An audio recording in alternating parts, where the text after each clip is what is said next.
नमस्कार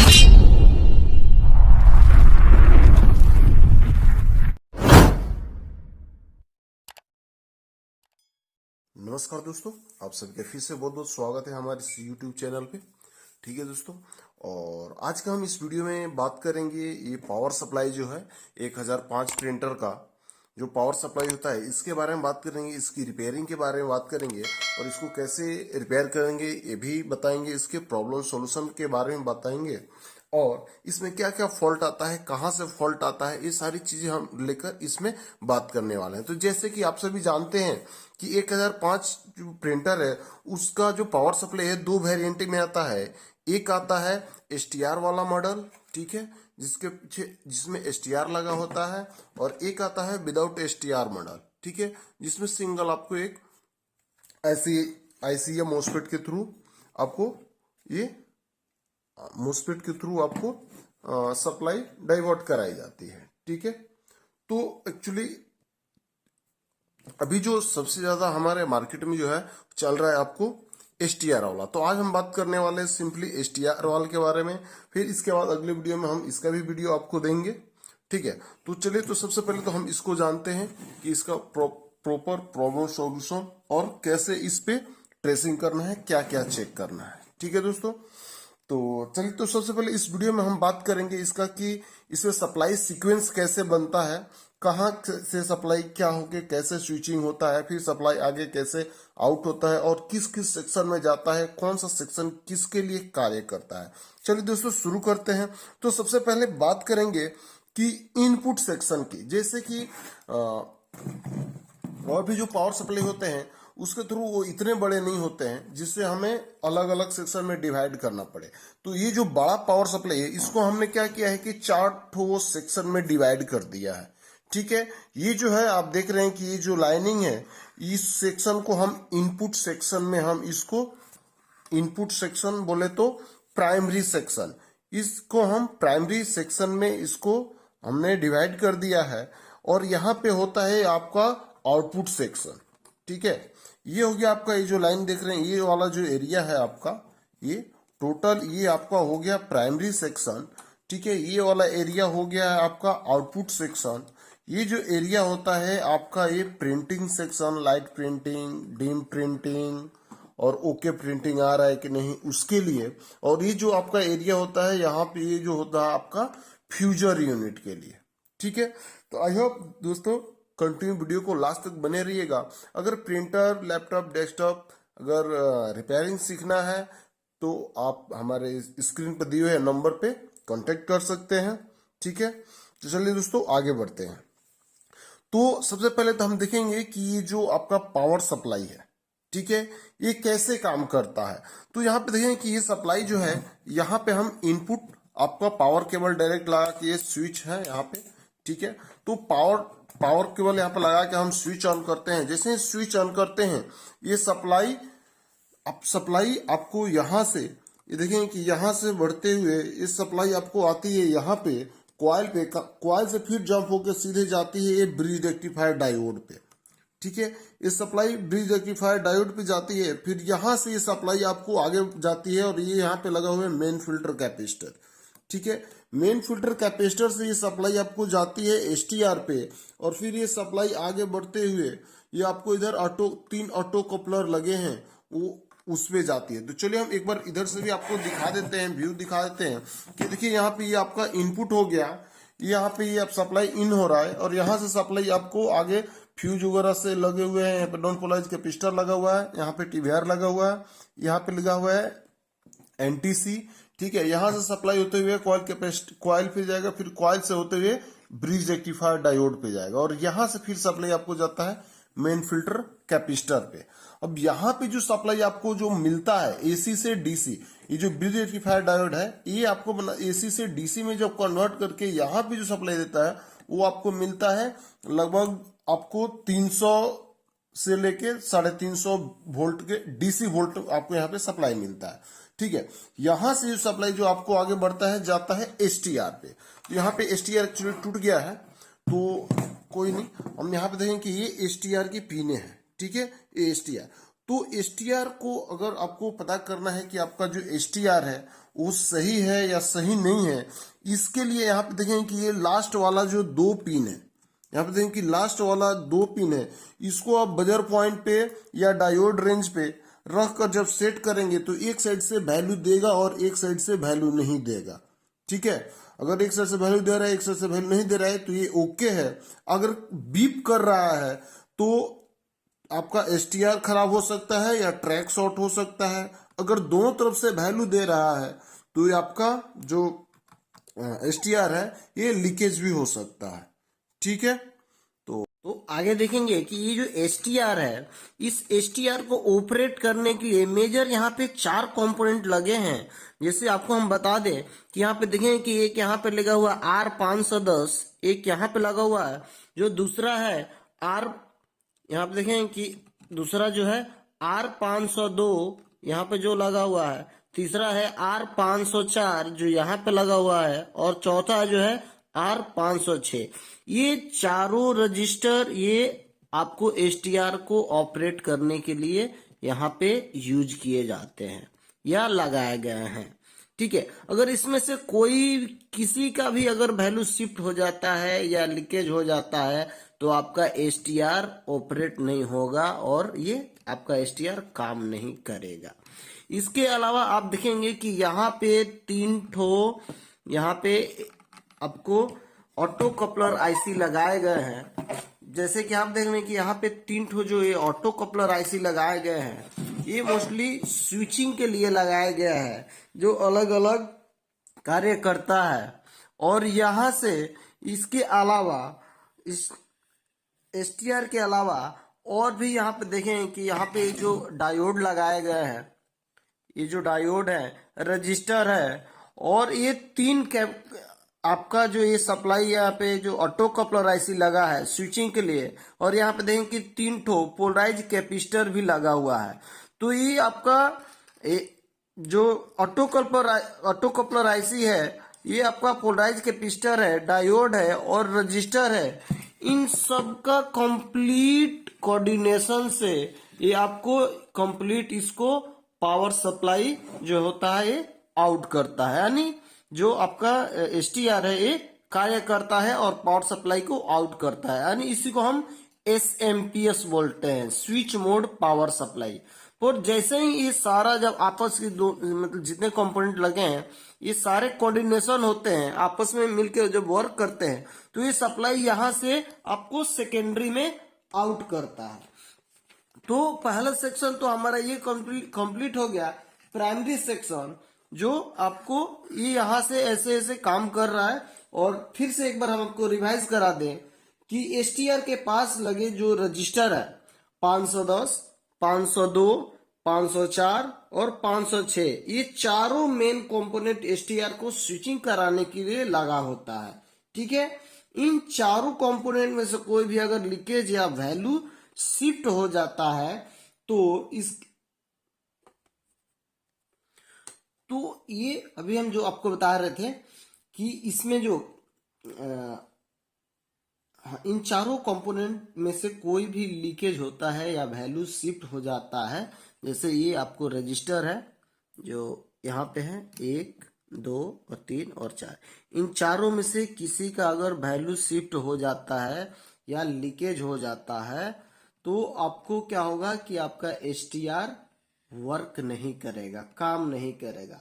तो इसके पास लगे रजिस्टर, डायोड, जो पीछे भी दिखाए थे आपको, डायोड, रजिस्टर, कैपेसिटर, अगर इनमें से किसी को अगर खराब हो गया तो ये काम नहीं करेगा। और इन्हीं के आपस के कोऑर्डिनेशन से ये कंप्लीट स्विचिंग होता है। ठीक है, कंप्लीट स्विचिंग होने से अब जितने अगर ये सारे लगे, अगर कंप्लीट स्विचिंग होगा तो आपको यहाँ पे आउटपुट में 24 वोल्ट की सप्लाई मिलेगा। ठीक है, आउटपुट में 24 वोल्ट की आपको यहाँ आउटपुट में, ये तो आपका इनपुट हो गया। जैसे ही कंप्लीट स्विचिंग होगा आपको आउटपुट में 24 वोल्ट का सप्लाई मिलेगा। ठीक है, अब 24 वोल्ट का जब सप्लाई मिलेगा आपको यहाँ पे, तो इसके पास में लगे सीरीज में रजिस्टर और ऑटो कपलर की हेल्प से वोल्टेज डाइवर्ट होने का कार्य होगा। ठीक है, तो इसके जो सीरीज में जब आगे देखेंगे यहाँ पे देखते हैं कि यहाँ पे सीरीज में यहाँ पे बहुत सारे रजिस्टर लगे होते हैं, डायोड भी होते हैं, ठीक है। तो इनकी वजह से क्या होता है, वोल्टेज डाइवर्ट होता है, ठीक है। अब यहाँ पे देखते हैं कि जैसे ही सप्लाई आउट हुआ, यहाँ पे देखेंगे 1 2 और 3, ये 3 ठो यहाँ पे आपको यहाँ पे अलग अलग यहाँ पे डायोड लगाया गया है, ठीक है। यहाँ पे देखेंगे कि एनोड कैथोड, एनोड और ये है आपका, यहाँ पे देखिए ट्रांजिस्टर लगा हुआ है। तो यहाँ पे आप ध्यान से देखेंगे कि 2 ठो डायोड लगा हुआ है, ठीक है। कॉमन कैथोड रेक्टिफायर डायोड, 2 ठो यहाँ पे डायोड लगा हुआ है, और तीसरा जो है यहाँ पे लगा हुआ है ये आपको ट्रांजिस्टर बेस कलेक्टर इमीटर, ठीक है। यहाँ पे देखेंगे क्यू कोडिंग क्यू लिखा हुआ है, ठीक है। और यहाँ पे देखेंगे कि डी लिखा हुआ है, ठीक है। तो ये आपका डायोड हो गया, यहाँ पे देखिए डी लिखा हुआ है, तो ये भी आपका डायोड, 2 ठो डायोड लगा हुआ है और 1 ठो ट्रांजिस्टर लगा हुआ है। अब इनकी तीनों की हेल्प से एक्चुअली होता क्या है कि आप इस बोर्ड में आपको 24 वोल्ट, 12 वोल्ट और 5 वोल्ट की सप्लाई इस पे बनता है, ठीक है। अब ये जो सप्लाई है कैसे बनता है, ये हम आपको फिर यहाँ पे आप आगे बताते हैं कि इसमें थोड़ा सा इधर, हाँ ठीक है। अब देखिए यहां से, चलिए, तो ये तो हो गया आपका कि यहां से जो आउट किया, तो यहाँ पे आपको एक 24 का बनेगा, एक 5 का बनेगा, एक 12 का बनेगा, ठीक है। इससे पहले तो हम इनपुट का थोड़ा सा प्रॉब्लम देख लें कि यहाँ पे क्या क्या प्रॉब्लम आएगा और क्या क्या चेक करना है, फिर हम आउटपुट में चलेंगे और आउटपुट का प्रॉब्लम, आउटपुट का पहले देखेंगे कि सप्लाई सीक्वेंस कैसे बन के आगे जा रहा है, फिर उसका प्रॉब्लम सोल्यूशन देखेंगे, फिर ऐसे करते एक एक करते हम फिर एक एक ऐसे आगे बढ़ जाते हैं। तो हम इनपुट को पहले हम देख लेते हैं, प्रॉब्लम और सॉल्यूशन। ये तो हमने आपको बता दिया कि सप्लाई कैसे कैसे बढ़ेगा और मेजर कंपोनेंट कौन कौन से होते हैं ऑटो कपलर को रन कराने के लिए। तो इसमें प्रॉब्लम क्या आएगा कि 24 वोल्ट आपका नहीं बनेगा, ठीक है, या 12 वोल्ट नहीं बनेगा, या 5 वोल्ट की सप्लाई नहीं बनेगी, ठीक है, या 5 से 10 वोल्ट जो होता है वो वेरिएशन करता है, ऊपर नीचे होते रहता है, ठीक है, या स्विचिंग नहीं हो पाती है, या फिर आपका अगर बिल्कुल वोल्टेज बनता ही नहीं है। तो सबसे पहले अगर कोई वोल्टेज यहाँ पे आउटपुट में किधर नहीं बन रहा है, तो सबसे पहले आपका काम है कि इस एसटीआर को चेक करेंगे। सबसे पहले एसटीआर को चेक करेंगे, उसके बाद एसटीआर को चेकिंग हमने आपको अभी बता दिया है कि लास्ट वाले पिन को आप चेक करेंगे। यहाँ पे ये लास्ट वाला जो पिन है इसको चेक करेंगे, एक साइड से वैल्यू देगा, एक साइड से वैल्यू नहीं देगा तो ओके है, ठीक है। अगर आपको वोल्टेज फ्लक्चुएशन होता है तो ऑटो कपलर को चेक करेंगे। अगर वोल्टेज ये जो यहाँ पे जो सप्लाई आपको जो यहाँ पे मिलेगा ये फ्लक्चुएशन हो रहा है, ठीक है, कंटिन्यू फ्लक्चुएशन हो रहा है, तो आप ऑटो कपलर को चेक करेंगे। यहाँ पे जो ऑटो कपलर आईसी है देखेंगे, ये जो ऑटो कपलर 3 ठो आईसी है, इनको चेक करेंगे तो आपको यहाँ पे इसका प्रॉब्लम दूर हो जाएगा, ठीक है।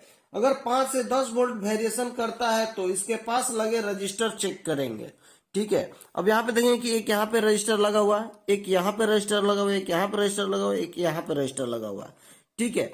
और इसके बाद में थोड़ा सा ऊपर देख लेते हैं कि ऑटो कपलर के पास में ये जो रजिस्टर लगे हैं, ठीक है, इनकी वजह से भी आपका 5 से 10 वोल्ट का जो होता है सप्लाई होता है वो वेरिएशन करने लगता है। तो कंटिन्यू रजिस्टर को आप चेक करेंगे, तो ये देखें कि ये जो रजिस्टर है और उस साइड में जो ये रजिस्टर लगे हुए हैं, ठीक है, वो आपको सप्लाई को वेरिएशन अगर ऊपर नीचे हो रहा है तो उसके लिए लगे होते हैं, ठीक है। आउटपुट में सप्लाई अगर चेंज हो रहा है तो ऑटो कपलर को चेक करेंगे। और आपका एसटीआर को ऑपरेट करने के लिए यहाँ पे मेजर R510, R502, R504 और R506 ये जो सप्लाई रजिस्टर है इनको जरूर चेक करेंगे अगर आपका एसटीआर पे सप्लाई नहीं बन रहा है तो। एसटीआर के राइट साइड से काउंट करने पर 4 नंबर पिन 12 वोल्ट मिलेगा, तो यहां से 4 नंबर काउंट करेंगे तो 1 2 3 और 4, ये जो पिन है यहाँ पे आपको 12 वोल्ट की सप्लाई बनेगा, ठीक है। तो आप देख लेंगे, फिर जब उधर से आप उलट के जैसे चेक कर लेते हैं कि यहाँ से, तो यह है कि 1, ठीक है, 2 3, 1 2 3 4, तो यहाँ पे आप इसको काउंट कर सकते हैं। तो या तो 1 2 3 4 ऐसे काउंट कर ले, या 1 2 3 4 कंटिन्यू सीरियल वाइज जब काउंट करेंगे तो यहाँ पे हो सकता है। ठीक है, तो इसको जब चेक करेंगे 4 नंबर पिन पे, तो आपको 12 वोल्ट की सप्लाई यहाँ पे बनेगा। ठीक है, तो इस पे 4 नंबर पिन पे आपको 12 वोल्ट की सप्लाई बनेगा। इसके अलावा अगर एसटीआर को ऑपरेट करने के लिए ऑटो कपलर के द्वारा डाइवर्ट किया जाता है। ठीक है, तो जैसे कि बता रहे थे कि अगर ये आपका यहाँ पे 1 2 3 और 4 नंबर पे यहाँ पे 12 वोल्ट मिलेगा। इसके अलावा अगर आपका सप्लाई जैसे बता दे वेरिएशन करेगा तो ऑटो कपलर के चेक करेंगे। अगर सप्लाई आउटपुट ही नहीं हो रहा है तो इसके अलावा यहाँ पे देखेंगे कि C523, ठीक है, C507, ये जो यहाँ पे कैपेसिटर है इनको भी अगर शॉर्ट होने से अगर खराब हो जाता है तो आपका सप्लाई आउट नहीं करेगा। ठीक है, कई बार एक्चुअली होता क्या है कि आपको 12 वोल्ट बन रहा है, 5 वोल्ट नहीं बन रहा है, या 24 आपका जो है 24 वोल्ट बन रहा है, 12/5 नहीं बन रहा है। तो इसके अलावा एक्चुअली होता क्या है कि इसके जो इनपुट सेक्शन में इसके एरिया में जितने भी आपको रजिस्टर कैपेसिटर लगे हैं, ठीक है, उनको अच्छी तरह से आपको ट्रेस कर लेना है। ठीक है, चेक कर लेना है कि सही है कि नहीं है। ठीक है, इसके अलावा यहाँ पे जो आपको यहाँ पे देखेंगे कि सीरीज में जो ये आपको रजिस्टर लगे हैं, यहाँ से हम दिखा देते हैं कि देखिए यहाँ पे ये सीरीज में जो रजिस्टर लगे हैं इनको खराब होने की वजह से भी आपका सप्लाई आउट नहीं होगा। ठीक है, अब आते हैं कि यहाँ पे जब तो देखेंगे जो भी अगर इधर का इंटरनली अगर सारा चीज ओके है तो ये सप्लाई आपको आउट करेगा। यहाँ पे देखेंगे कि ये जो है आपका एक जो है ये 5 वोल्ट की सप्लाई जो है आउट करता है, दूसरा जो है 24 वोल्ट वाला ये है। ठीक है, और तीसरा जो है यहाँ पे देख रहे हैं कि ये आपका 12 वोल्ट की सप्लाई यहाँ से आउट करेगा। ठीक है, तो अभी हम आपको पहले बता रहे थे कि यहाँ पे 2 डायोड लगा है और एक ट्रांजिस्टर लगा हुआ है। तो एक 2 डायोड है 5 वोल्ट की सप्लाई आउट कर रहेगा, दूसरा जो ट्रांजिस्टर है आपको 24 वोल्ट का सप्लाई आउट करेगा, और तीसरा जो है आपको यहां से आपको 12 वोल्ट की सप्लाई आउट करेगा। ठीक है, अब यहां से ये जो सप्लाई आउट करेगा ये आपको यहां से ट्रांसफर होके फिर यहाँ पे देखेंगे कि एक कैपेसिटर लगा हुआ है। ठीक है, एक कैपेसिटर लगा हुआ है, फिर आगे यहाँ पे देखेंगे कि फिर यहाँ पे 2 और कैपेसिटर लगे हुए हैं। तो ये सप्लाई कंटिन्यू बनते हुए ये आपको आगे जाएगा। फिर यहाँ पे देखेंगे कि एक फ्यूज यहाँ पे लगा हुआ है, एक फ्यूज यहाँ पे लगा हुआ है। फिर हम इधर से आपको दिखा दें कि देखिए ये 2 ठो फ्यूज यहाँ पे लगा हुआ था, फ्यूज। ठीक है, तो ये फ्यूज अब जैसे ही सप्लाई आपको 24 वोल्ट बनेगा, सप्लाई यहाँ से होते हुए सप्लाई आपको ये टर्न होके चलता है आगे। ठीक है, टर्न होके आपको आगे जाता है और जाता है यहाँ पे आपको फॉर्मेटर कार्ड के लिए सप्लाई। ठीक है, फॉर्मेटर कार्ड के लिए सप्लाई यहाँ जाता है और यही सप्लाई आउट होके चला जाता है आपको स्विच पे। ठीक है, फ्रंट पैनल का जो स्विच होता है, टॉप कवर का जो स्विच होता है, ठीक है, इस पे चला जाता है। तो इसके पास में यहाँ पे देखें कि एक या तो इधर जीनर डायोड लगा होता है या आपको इधर जीनर डायोड लगा होता है। तो यहाँ पे देखें कि एक यहाँ पे जीनर डायोड लगा हुआ है। ठीक है, अब एक्चुअली होता क्या है कि जो सप्लाई जो यहाँ पे आएगा ना, अगर जीनर डायोड खराब है तो क्या होगा, जैसे ही स्विच दबाएंगे ना ये सारा का सारा सप्लाई उठा के ग्राउंड में डाल देगा। फिर एक्चुअली होगा क्या कि आपका प्रिंटर इंस्टॉलाइजेशन नहीं होगा, इंस्टॉलाइज नहीं होगा। जैसे ही सप्लाई ये छोड़ेंगे, जैसे ही स्विच छोड़ेंगे, आपका एक्चुअली क्या होगा कि प्रिंटर फिर रेडी होके ओके दिखाने लगेगा। तो ये अगर सप्लाई अगर जीनर डायोड खराब हो जाता है तो जैसे ही आपको टॉप कवर बंद करेंगे आपका प्रिंटर इंस्टॉलाइजेशन नहीं होगा। ठीक है, तो इंस्टॉलाइजेशन का जो प्रॉब्लम है यहां से भी आता है। कई लोग इस चीज को नहीं बताते हैं आपके सामने, सिर्फ ये बताते हैं कि नहीं ये टॉप कवर के लिए ये कार्य करता है, पर इसके अलावा ये आपको इंस्टॉलाइजेशन का अगर प्रॉब्लम आ रहा है तो इसको भी चेक करेंगे, इसके डायोड को चेक करेंगे, 24 वोल्ट चेक करेंगे ड्रॉप तो नहीं हो रहा है। ठीक है, अब आते हैं इसके अलावा कि जो 24 वोल्ट आपको यहां से होते हुए आपको फॉर्मेटर कार्ड के लिए जाता है और यही सप्लाई आपको जाता है कहाँ पे, जो टॉप कवर होता है इसके सेंसर पे। ठीक है, अब आते हैं इसके अलावा आगे बढ़ेंगे। तो इसके लिए आगे बढ़ेंगे तो फिर हम देखेंगे कि यहाँ पे ये जो लगा हुआ है ये है आपको डीसी पावर कंट्रोलर। ठीक है, ये जो सप्लाई आउट होता है तो ये यहाँ पे पावर कंट्रोल का काम करता है, डीसी पावर कंट्रोल। ठीक है, ये यहाँ पे, और ये मेन यहाँ पे जितने भी आउटपुट जो सप्लाई हो रहे हैं इनको पावर कंट्रोल कर रहा है, स्विच कर रहा है। तो ठीक है, ये है आपका डीसी। तो अगर आपका 24 वोल्ट बनेगा तो 24 से 12 और 5 बनाया जा सकता है, और इनमें से अगर कोई बन रहा है तो आपका 24 वोल्ट नहीं बनेगा। इसके अलावा ये जो आपका जो 12 और 5 का जो कंसेप्ट है, और इस आईसी को ऑपरेट कराने के लिए आप देखेंगे कि यहाँ पे डायोड लगा होता है। तो किसी किसी बोर्ड में देखेंगे कि असेंबली टाइप के कंपोनेंट इसी साइड में लगा होता है, या तो फिर आपको यहाँ पे देखेंगे कि यहाँ पे 2 ठो डायोड लगा हुआ है। ठीक है, तो इसको आपको ऑपरेट करने के लिए ये आपको यहाँ से लगाया जाता है, और यहाँ पे आपको जो है अभी हमने बताया कि जो सप्लाई है 24 वोल्ट आपको होते हुए यहाँ पे जाता है। ठीक है, अब आते हैं हम तीसरे सेक्शन में, यानी प्रिंटिंग सेक्शन से रिलेटेड क्या क्या इश्यू आएंगे। तो ये हो गया आपका प्रिंटिंग सेक्शन से रिलेटेड। तो इसमें हम आपको बता दें कि यहाँ पे देखेंगे कि 2 ठो यहाँ पे आपको ट्रांसफार्मर लगे होते हैं। ठीक है, 2 ठो यहाँ पे मेन ट्रांसफार्मर लगे होते हैं, और यहाँ पे 2 छोटे छोटे लगे होते हैं। तो इसमें आपको बता दें कि ये जो इधर वाला ट्रांसफार्मर होता है ये आपको व्हाइट पेज, अगर आपका व्हाइट पेज बाहर आ रहा है तो उसके लिए ये काम करता है, और ब्लैक पेज अगर प्रॉब्लम हो रहा है तो इसके लिए ये इसका इश्यू होता है। अगर ब्लैक पेज आ रहा है एकदम तो इसका प्रॉब्लम होता है, और व्हाइट पेज आता है तो इसका इश्यू होता है। यहाँ पे देखेंगे ये 2 छोटे छोटे और लगे हुए हैं, 2 छोटे छोटे और लगे हुए हैं। तो इनका एक ब्राइटनेस का और एक कंट्रास्ट का, ब्राइटनेस और कंट्रास्ट का अगर इशू आ रहा है तो इन दोनों का होता है। इसके अलावा यहाँ पे देखेंगे कि दोनों ट्रांसफार्मर के पास देखिए 2 और ट्रांजिस्टर यहाँ पे लगे हैं, 2 इसके लिए लगे हैं और 2 इसको। इन ट्रांसफार्मर को स्विचिंग कराने के लिए, ऑपरेट करने के लिए 2 ट्रांजिस्टर इसके लिए लगे हैं और 2 ट्रांजिस्टर इसके लिए लगे हैं।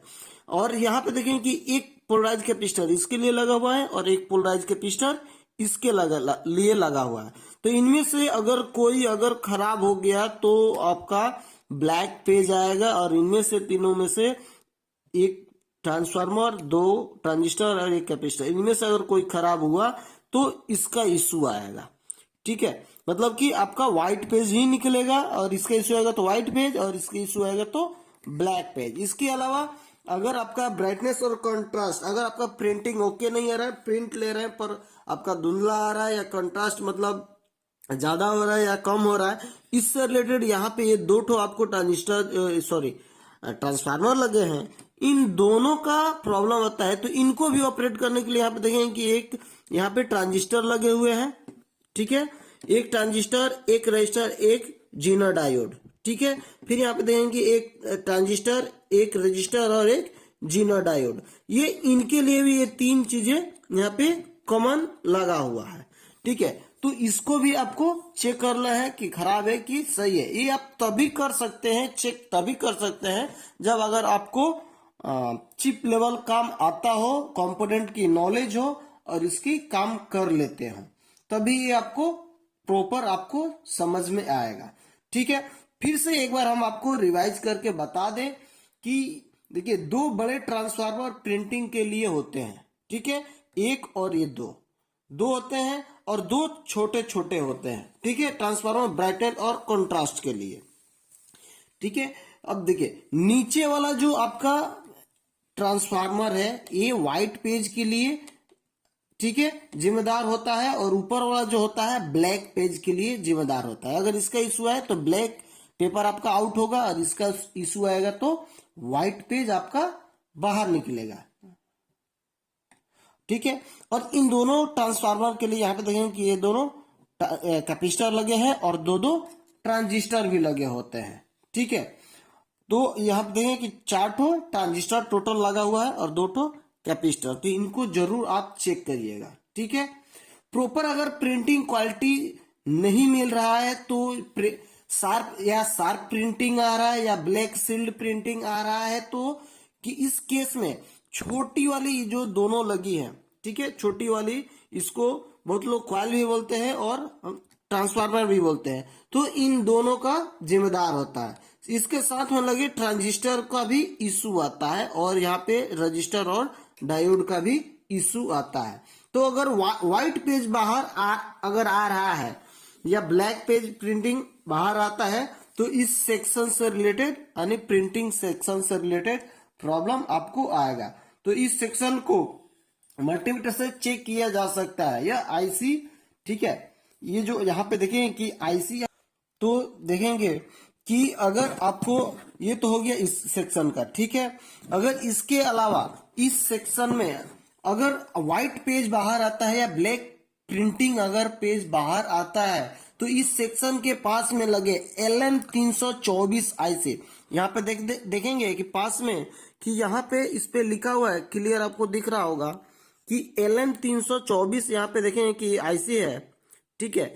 LM324 इस सेक्शन के पास में लगे ये जो है ये पूरे स्कैनर सेक्शन या प्रिंटिंग सेक्शन को कंट्रोल करता है। एक तरह से देखें तो इसके आउटपुट जो प्रिंटिंग सेक्शन है उसको पूरा कंट्रोल करने का काम ये आईसी कर रहा है। तो इसको आप सीआरओ मशीन से आप इसको चेक कर सकते हैं, प्रॉपर सिग्नल वगैरह कि इस पे बन रहा है कि नहीं बन रहा है, या कहे कि प्रिंटिंग सेक्शन को ही ये पूरा कंट्रोल करता है, ठीक है। तो इसके अलावा अब आते हैं फ्यूजर यूनिट की बात करते हैं, या हीटर यूनिट या हीटर सेक्शन। जैसे कि हमने 4 सेक्शन में इसको डिवाइड किया था कि ये आपका प्राइमरी सेक्शन, ठीक है, सेकेंडरी सेक्शन, प्रिंटिंग सेक्शन और आपका हीटर सेक्शन या फ्यूजर सेक्शन, ठीक है। तो अब हम आते हैं कि फ्यूजर सेक्शन में, तो फ्यूजर सेक्शन में या हीटर सेक्शन में बात करें तो इसमें 24 वोल्ट कन्वर्ट होकर ट्रांजिस्टर के द्वारा रिले पे जाता है। अब ये कैसे जाता है आइए हम दिखाते हैं। तो यहाँ पे देखेंगे कि ये आपका जो सप्लाई है ये यहाँ से यहीं पे देख लेते हैं। तो यहाँ पे एक लगा हुआ है रिले, ठीक है, ये है आपका रिले, ये आपका रिले है। और यहाँ पे 24 वोल्ट सप्लाई कैसे आता है ये देखिए, ये जो सप्लाई ऐसे घूमते हुए आपको आता है यहाँ पे और यहाँ से यहाँ सप्लाई आपको चेंज होता है। तो यहाँ से यहाँ चेंज होता है। यहाँ पे देखेंगे कि ये इस रिले का 2 पिने आपको इस साइड में लगा हुआ है और 2 पिने इस साइड में लगा हुआ है, ठीक है। अब पूरे इस समीकरण को इसको कैसे फिर समझेंगे, तो फिर यहां से देखिए जो सप्लाई एसी वाला बन के यहाँ पे जा रहा था, फिर वो सप्लाई आपको आगे होते हुए यहाँ पे देखिए एक ट्रांजिस्टर लगा हुआ है। इसको हम आपको दिखा दें, इसमें से देखें कि यहाँ पे ये 3 पिन का आपको ट्रांजिस्टर लगा हुआ है प्रॉपर, ठीक है। तो इसके द्वारा स्विच होकर सप्लाई आपको, सप्लाई तो एक यहाँ पे आपको बनती है, इस जो आपका रिले है इसके एक पिन पे यहाँ पे इसके द्वारा बनती है। और देखें कि यहाँ पे भी एक ट्रांजिस्टर लगा हुआ है, बेस कलेक्टर इमीटर, तो इसके द्वारा भी जो सप्लाई आता है उसको स्विच होकर और इस आपको रिले पे पहुंचता है, ठीक है। तो अब एक सिंपल सी बात करें तो जो 24 वोल्ट है एक ट्रांजिस्टर के द्वारा, ठीक है, एक ट्रांजिस्टर के द्वारा कन्वर्ट होकर और ये आपको रिले पे जाता है, ठीक है। ट्रांजिस्टर के द्वारा कन्वर्ट होकर आपको रिले पे जा रहा है और यही सप्लाई ऑटो कपलर के द्वारा, ठीक है, यही सप्लाई आपको ऑटो कपलर, यहाँ पे देखेंगे कि आसपास में एक ऑटो कपलर आईसी लगा हुआ, देखिए यहाँ पे एक ऑटो कपलर आईसी लगा हुआ है ना। तो यही सप्लाई आपको एक ऑटो कपलर के द्वारा स्विचिंग होकर, ठीक है, स्विच होकर आपको ये सप्लाई आगे बढ़ता है, ठीक है। और यहाँ पे देखें कि ये जो ऑटो कपलर आईसी है इसके द्वारा यहाँ पे फिर एक कंपोनेंट लगे हैं और यहाँ पे भी लगे हैं, और यहाँ से देखें कि एक पिन यहाँ पे जा रही है रिले के इस पिन पे, रिले के इस पिन पे जा रही है ऑटो कपलर के द्वारा स्विच होकर, ठीक है। तो एक तरह से बात करें कि ये ट्रांजिस्टर और ये जो ऑटो कपलर है दोनों मिलकर स्विच करा के सप्लाई को 24 वोल्ट को आपको रिले पे पहुंचा रहा है, ठीक है। इसके पास में लगे रिले हीटर के लिए बनी हुई सप्लाई को कट ऑफ करने के लिए यूज होता है। अब जो ये रिले है जो हीटर पे सप्लाई बनता है, यहाँ पे जो ट्रैक होता है वो आपको जाता है कहाँ, हीटर पे। यानी जो हीटर यूनिट होता है वहां पे जाता है। अब ये जो फिर हम इसमें दिखा दें, ठीक है, इसमें एक्चुअली है क्या कि ये थोड़ा सा टेढ़ा है, तो हम इसमें थोड़ा सा इसको सीधा करके दिखा देते हैं आपको। हाँ, अब आप यहाँ पे आपको क्लियर सारा चीज दिख रहा होगा कि यहाँ पे देखिए एक ये आपको ऑटो कपलर ऐसे लगा हुआ, ये आपका रिले है, ठीक है, और इधर से सप्लाई आपको बन के आती है। तो एक तो इस साइड से आती है, दूसरा जो स्विच होकर सप्लाई आता है, तो एक स्विच होने में आपको एक ये ऑटो कपलर काम करता है, और दूसरी बात करें तो ये ट्रांजिस्टर काम करता है, ठीक है। और हीटर के लिए जो सप्लाई बनता है उसको कट ऑफ करने के लिए ये आपको रिले को यूज किया जाता है, या रिले का इसका काम लिया जाता है, ठीक है। अब हीटर के पास जो होता है यहाँ पे ज्यादातर आपको, तो चलिए, तो ये तो हो गया आपका ऑटो कपलर, ठीक है।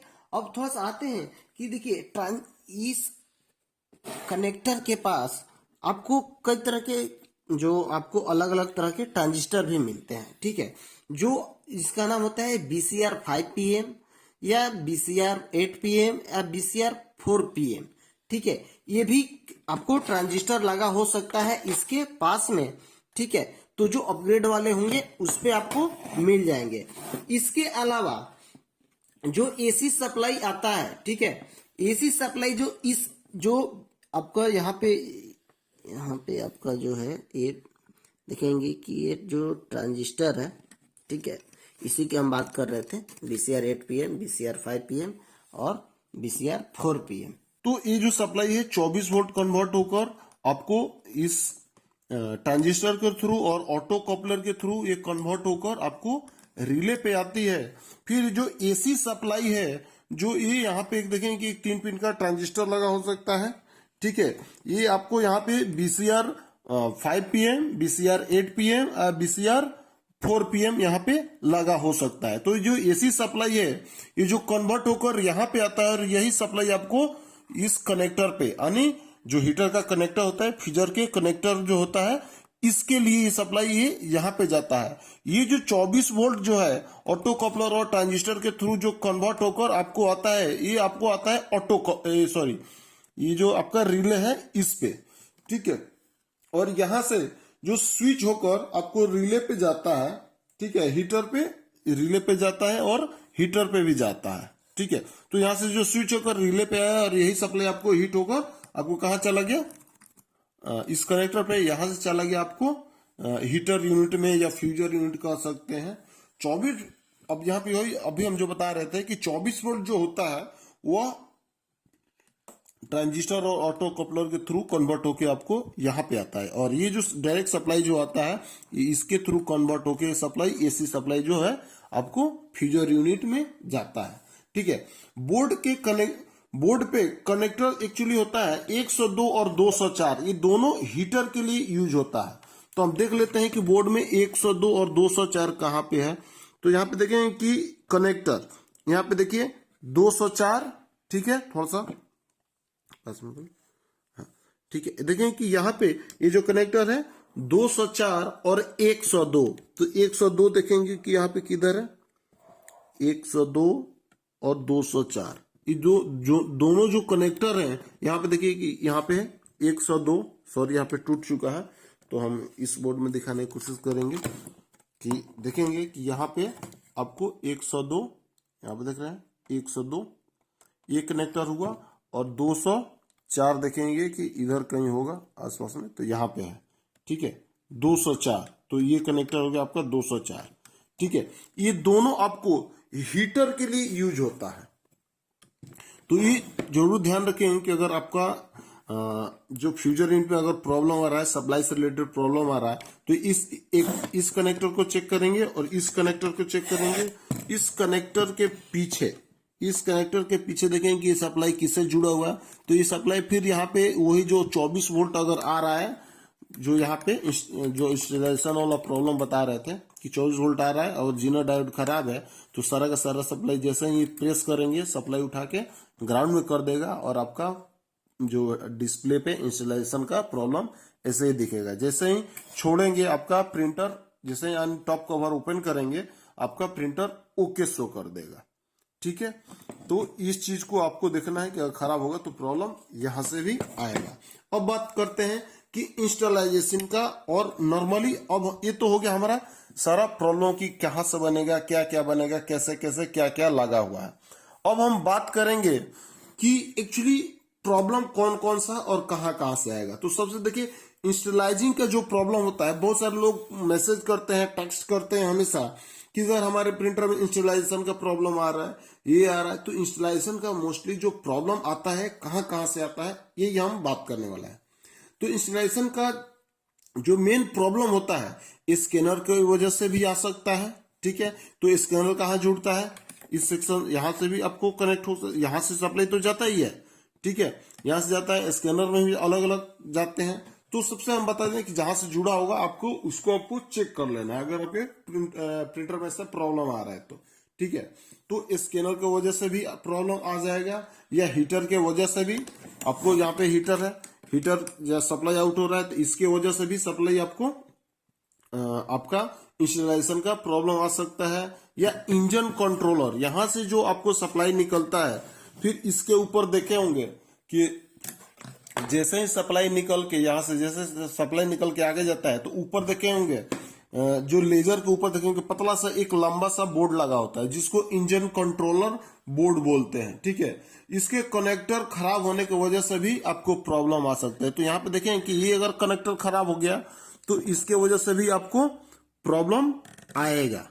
ठीक है, और अगर जो कनेक्टर लगाते हैं उसमें भी अगर कोई इश्यू आ गया तो आपका इंस्टॉलेशन का प्रॉब्लम यहां से भी आ सकता है, स्कैनर के वजह से भी आ सकता है, और आपका हीटर जो आपको अभी बता रहे थे, हीटर के वजह से भी प्रॉब्लम आ सकता है। तो हीटर में क्या है, ट्रांजिस्टर है, सॉरी यहाँ पे ऑटो कपलर है, पीछे आपका ट्रांजिस्टर है, और ये फिर यहाँ पे एक आपका ट्रांजिस्टर है जो एसी सप्लाई से कन्वर्ट होकर आपको रिले पे जा रहा है, और दूसरा सप्लाई जो 24 वोल्ट जो है कन्वर्ट होकर डायोड के थ्रू यहाँ पे सप्लाई आपका 24 वोल्ट पहुंच रहा है रिले पे। तो ये कट ऑफ करने के लिए एक्चुअली होता है क्या, कट ऑफ क्यों होता है, क्योंकि देखते हैं ना कि अगर ज्यादा हीट होता है तो कट ऑफ हो जाता है।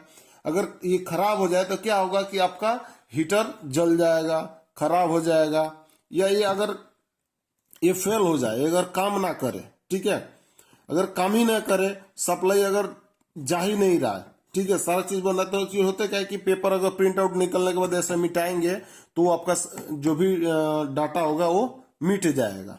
तो इससे भी ये इश्यू आता है, इसको आपको चेक करना है। ठीक है, इसके अलावा देखेंगे कि इंस्टॉलेशन का प्रॉब्लम तो आपको हो गया किसके कि इसके कनेक्टर की वजह से, इसके पत्ता जो लगे होते हैं यहाँ पे जो कनेक्टर लगते हैं उसके वजह से भी आता है, स्कैनर के वजह से भी आ जाएगा, या फिर आपका जो हीटर यूनिट है इसके वजह से भी सप्लाई आ जाएगा। ठीक है, फिर बात करते हैं इंस्टॉलेशन। देखिए जब तो अब बात करते हैं कि बहुत सारे ये प्रॉब्लम जो मोस्टली है कि लोग बोलते हैं कि इंस्टॉलेशन लिखा होता है, लिखा आता है, तो एक्चुअली इसका मेन वजह क्या होता है और क्यों लिखा आता है। तो देखिए जब भी इंस्टॉलेशन लिखा आता है ना तो प्रिंटर अपने सारे कंपोनेंट को चेक करता है। अगर इंस्टॉलेशन लिखा हुआ आ रहा है तो इस केस में प्रिंटिंग जो आपका जो प्रिंटर है वो अपने सारे इंटरनल कंपोनेंट को चेक करता है।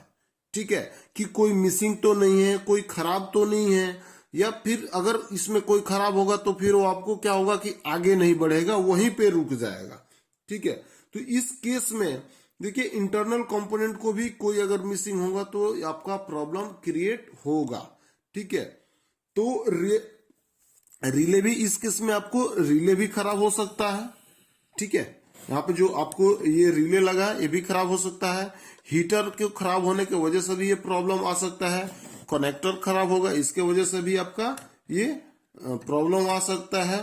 ठीक है, या हीटर का ट्रांजिस्टर भी खराब हो सकता है, या कनेक्टर भी खराब हो सकता है। हीटर का ट्रांजिस्टर कौन सा है, तो हीटर का ट्रांजिस्टर यहाँ पे है, ये है, और एक ये है, ये दोनों अगर खराब होंगे या ऑटो कपलर खराब होंगे इनके वजह से भी आपका ये प्रॉब्लम आएगा। प्रिंटर में रेडी होने के बाद अब एक और प्रॉब्लम जो आता है उसको भी बात करते हैं कि प्रिंटर रेडी होने के बाद डिस्प्ले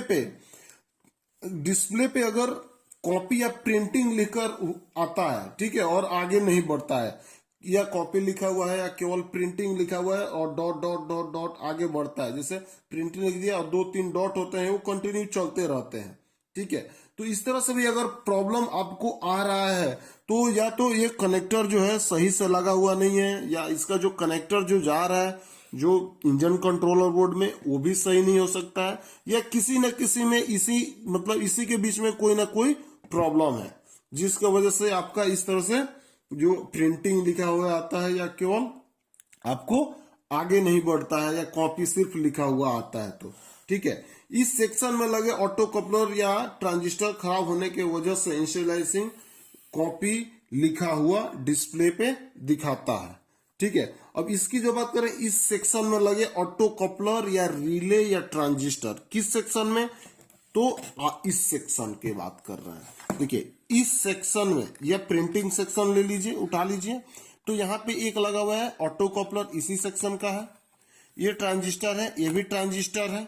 ठीक है, तो या एक यहाँ पे ट्रांजिस्टर है, ये दोनों ट्रांजिस्टर कॉम्बिनेशन होकर ये दोनों देखिए यहाँ पे आ रहे हैं। एक जो ट्रांजिस्टर है इसकी सप्लाई है, ये जो ट्रैक घूमते हुए सीधे आ रहा है कहाँ पे, ऑटो कपलर पे, और एक जो है यहाँ से घूमते हुए आपको जा रहा है इस ट्रांजिस्टर पे। ये तो इन दोनों के मतलब कि कॉम्बिनेशन से देखेंगे कि यहाँ पे दोनों को कॉम्बिनेशन से ये आपको जो है प्रिंटिंग सेक्शन यहाँ पे कंप्लीट आपको ओके होता है। तो आपको ये प्रिंटिंग सेक्शन में ये दोनों ट्रांजिस्टर आते हैं और यही सप्लाई आपको आगे बढ़ के यहाँ पे आपको हीटर के लिए जा रहा है। तो इसको भी देखेंगे और देखेंगे कि 90% जो प्रॉब्लम आता है ना, ऑटो कपलर, रजिस्टर और ट्रांजिस्टर खराब होने की वजह से आपको प्रॉब्लम फेस करने को मिलेगा। तो अब देखिए, अब जब अगर बोर्ड अगर कस्टमर का आता है रिपेयर के लिए, तो सबसे पहले क्या करना है, जितने ट्रांजिस्टर हैं 1 2 3 4 5 6 7 8, ठीक है 8, एक 9, एक यहाँ पे 10 11 12 13, ये 13-14 ट्रांजिस्टर है। इन सबको चेक कर लीजिए, ऑटो कपलर को चेक कर लीजिए, और ये जितने 3 कैपेसिटर यहाँ पे हैं और 2 कैपेसिटर यहाँ पे हैं, इन सबको आपको चेक कर लेना है। ठीक है, कि आपको प्रॉब्लम ना आए। ठीक है, तो 90% प्रॉब्लम जो आपको इन्हीं की वजह से आपको प्रॉब्लम फेस करने को मिल सकता है। इसके अलावा अगर सारा सब कुछ ओके है फिर भी अगर आपका व्हाइट पेज बाहर निकल रहा है, तो यहाँ पे देखेंगे कि यहाँ पे लगा हुआ है R313। ठीक है, यहाँ पे लगा हुआ है आपको R313, ये हाई वैल्यू रजिस्टर होता है। ठीक है, तो एक्चुअली होता है क्या है कि जितना वोल्ट आपको ग्राउंड होना होता है, यहाँ पे देखेंगे कि ये ग्राउंड वाला यहाँ पे वायर लगा होता है, पीछे हम आपको दिखा देते हैं कि ग्राउंड वाला वायर जो होता है यहाँ पे ये जुड़ा होता है, और जो अर्थिंग वाला जो बोलता है ना कि अर्थिंग वाला एक तार जो रेड कलर का होता है छोटा सा जो लगता है उसके बॉडी में, तो जितना आपको जो सप्लाई इसमें एक्चुअली देखिए ये तार इससे जुड़ा हुआ है। ठीक है, पास में देख सकते हैं, तो ये जितना आपको सप्लाई ग्राउंड होना होता है वो सप्लाई आपको ग्राउंड नहीं होता है, जिसके वजह से आपको व्हाइट पेज इसमें बाहर आना कंपलसरी है। तो इस कारण आपको इसको भी चेक करना है कि प्रॉपर ये सही है कि नहीं है। ठीक है, तो आई होप जितना भी हमने ये बात कर रहे थे, हम 1005 प्रिंटर के बारे में बात कर रहे थे, इसके प्रॉब्लम सॉल्यूशन के बारे में बात कर रहे थे, तो आई होप आपको समझ में आया होगा। वीडियो को लाइक कर दीजिएगा, शेयर कर दीजिएगा, और प्रिंटर हो गया, लैपटॉप, डेस्कटॉप, अगर रिपेयरिंग सीखना है तो हमारे स्क्रीन पर दिए हुए नंबर पे कांटेक्ट कर सकते हैं, कॉल कर सकते हैं। ओके, मिलते हैं अगले वीडियो में, तब तक के लिए बहुत बहुत धन्यवाद।